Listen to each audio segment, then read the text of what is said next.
Queridos alumnos, el día de hoy trabajaremos sobre el tema la Iglesia en los tiempos apostólicos. Bien, podemos empezar viendo qué es el periodo apostólico, ¿no?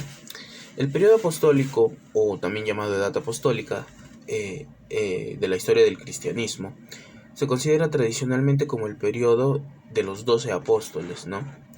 Estaría datado entre la gran comisión de los apóstoles por las apariciones de Jesús en Jerusalén hacia el año 30 después de Cristo hasta la muerte del último de los apóstoles, que se cree que fue de Juan Apóstol en Anatolia, ¿no? En el año 100 después de Cristo.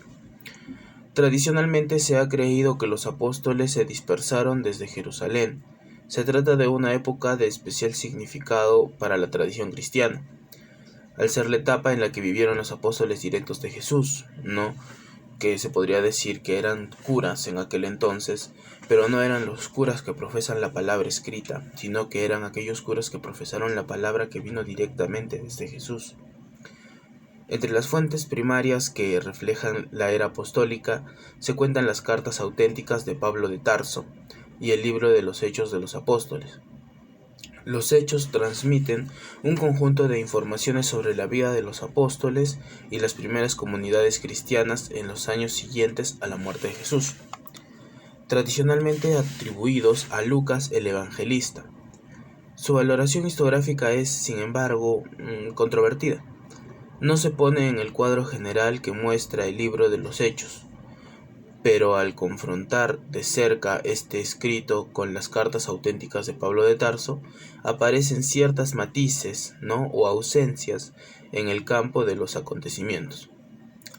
Por otra parte, las cartas auténticas de Pablo son un conjunto de escritos del Nuevo Testamento, conformado por las siguientes obras: la primera epístola a los tesalonicenses, la epístola a los filipenses, la primera epístola a los corintios, la segunda epístola a los corintios, la epístola a los gálatas, la epístola a Filemón, la epístola a los romanos, ¿no?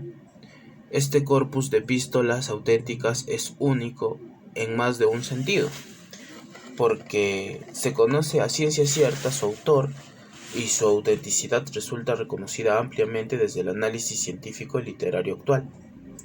Además, porque su fecha de redacción es más antigua, es la más antigua, ¿no? de los libros del Nuevo Testamento, solo entre 20 y 25 años después de la muerte de Jesús de Nazaret, y probablemente anterior incluso a la de los Evangelios en su versión definitiva conocida hoy, por lo que constituyen documentaciones de carácter capital en cualquier análisis sobre los inicios del cristianismo, ¿no?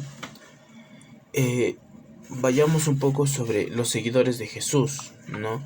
Cómo fue que profesaron en esos tiempos a las personas que seguían el mensaje de Jesús, algunos que lo conocieron en vida, otros que se les enseñó al respecto de él, y por ende se sintieron, ¿no? que ese era Dios, sintieron que la verdad estaba en él y lo siguieron, ¿no?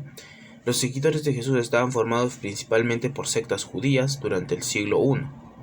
Algunos cristianos primitivos eran estrictamente judíos, como los ebionitas y los primeros líderes de Jerusalén, siendo todos ellos llamados colectivamente judeocristianos.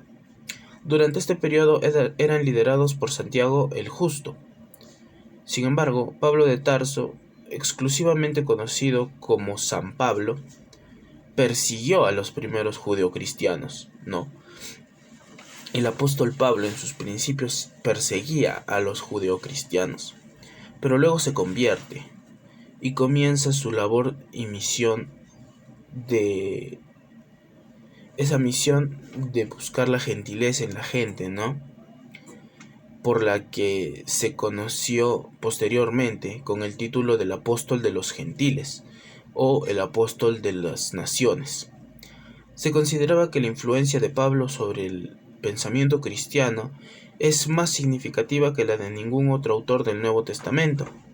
En el siglo II, el cristianismo se estableció como una religión predominantemente gentil y se expandió por el Imperio Romano y más allá.